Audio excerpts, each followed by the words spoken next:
Huwag mong subukan. Masisira ang buhay mo. Di ba sinabi ko sa'yo, huwag mong bibigyan ng Panginoong nanay?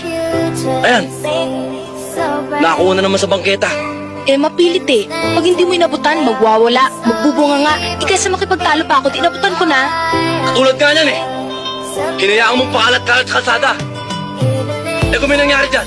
Wala pa naman nangyayari eh. Putang ina, hihintay mo pa may Karding! Tigilan mo na ang pananakot sa kanya. Tuluyan mo na. Hindi ko linya ang pumatay ng taong walang kasalanan. Ang tinutumba ko lang, usakal na kriminal.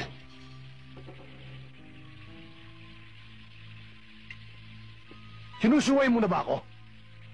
Ang pinapatay ko lang ho, yung mga taong walang karapatang mabuhay sa mundong to.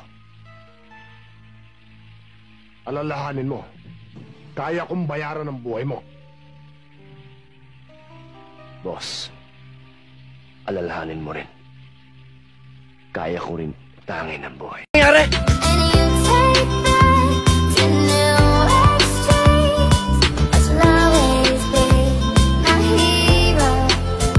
Sa susunod, pag humingi sa'yo ng pambili, huwag mo nang bibigyan.